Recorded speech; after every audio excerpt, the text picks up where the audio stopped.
Flags, the thing the internet loves to hate on.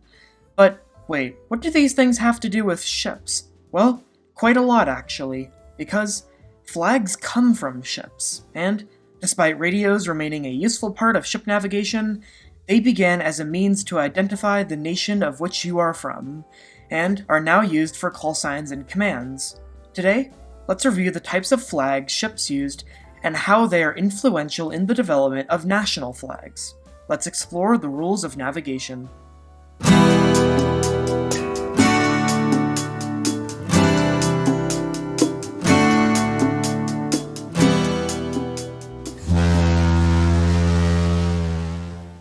Before I start this video, I want to remind you about the hype feature on YouTube, a new tool that can help small creators be pushed more in the algorithm. So, if you want to help me out for no additional cost, make sure to hype the video.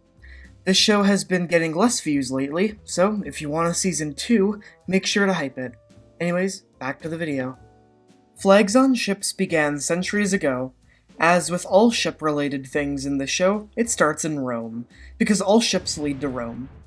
Roman ships used flags to identify if they were from Rome or not, which basically continues in some way today, with ships using flags to identify where they're registered. Later in history, they were mostly used to signal to get closer to give more detailed instructions, either through yelling or through Morse code. The British eventually invented ensigns, basically a maritime version of the British flag hoisted at the stern of a ship, as well as the naval jack, which is the flag of a navy and can only be flown from navy ships at the front. In the 19th century, various nations adopted maritime flags to be flown at the aft to signal that they were civilian ships. The naval jack would be flown at the front, and the national flag at the back, which would basically signal that it was a navy ship. During this time, an international code was made to standardize flags. A flag was made for every letter of the alphabet and every number, also to indicate the state of a ship. For example, a plain yellow flag means that the ship is clear of any disease and requests permission to come into port. Once it is cleared by authorities, the flag is taken down. Some shipping companies eventually began flying flags depending on what country had laws that suited them. This is known as the flag of convenience, and it's controversial but common practice, but that's for another day. Now, let's go through each of the flags and what they mean. Trust me, this is going to be a bit more interesting than I make it out to be. First is Alpha. This flag is for the letter A and means I have a diver underwater and can't move. It's worth noting this version is more popular on ships, but this version is more popular on divers. It doesn't stand for Alpha, just for diver down. Bravo is for the letter B and means I'm carrying dangerous goods, stay away.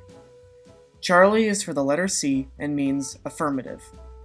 Delta is for the letter D and means I'm having difficulty maneuvering. Echo is for the letter E and means I am turning to starboard. Foxtrot is for the letter F and means I am disabled, communicate with me. Golf is for the letter G and means I require a pilot. Hotel is for the letter H and means I have a pilot on board. India is for the letter I and means I'm turning to port.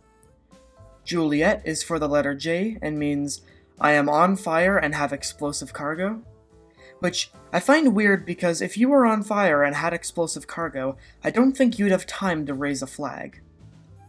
Anyways, Kilo is for the letter K and means I wish to communicate with you. Lima is for the letter L and means stop immediately. Mike is for the letter M and means I am stopped. November is for the letter N and means negative. Oscar is for the letter O and means man overboard. The man overboard flag is usually thrown over the ship on a buoy called the man overboard buoy that is supposed to signal where someone fell off. Papa is for the letter P and means all personnel must be on board. But at sea, it means my nets are stuck. Quebec, sorry, I just had a hard time saying that, is for the letter Q and means my ship is healthy and I request permission to enter port. Romeo is for the letter R and actually has no meaning. Sierra is for the letter S and means I'm going in reverse. Tango is for the letter T and means keep clear of me. Uniform is for the letter U and means you're in danger.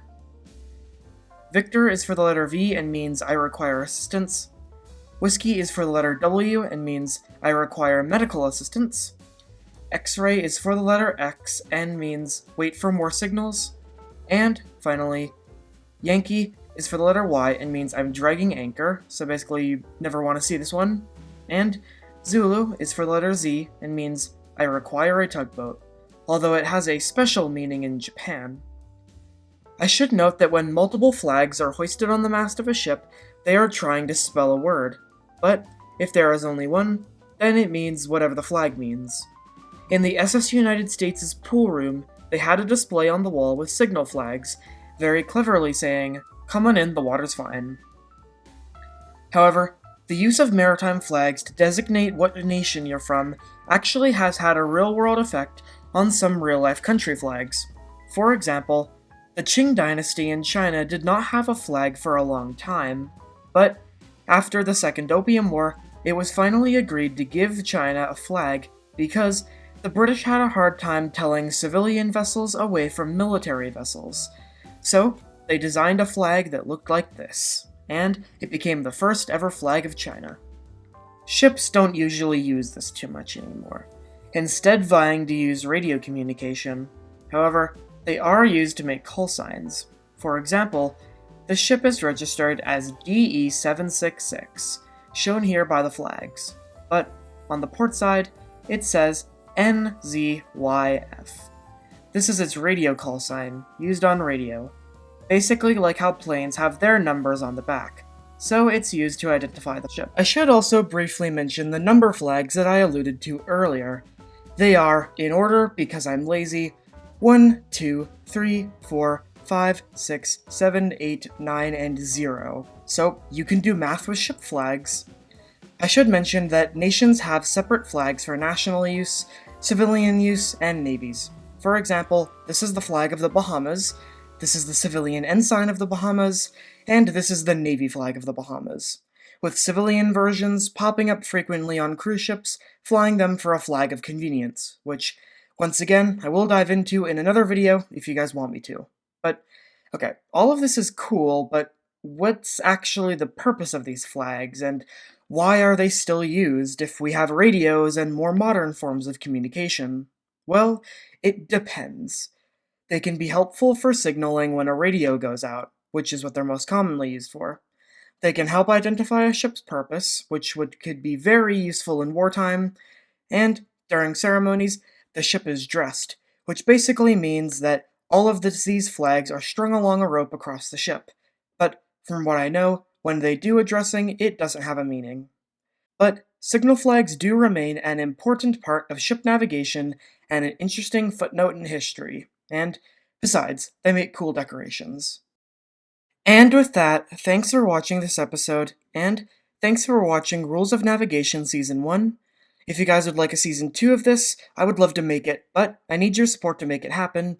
These recent videos haven't been getting a lot of views, but it's been a joy researching and making them on ships, and I've learned so much that I can't wait to see what's next. And I hope you'll join me for that. Fair winds and following seas.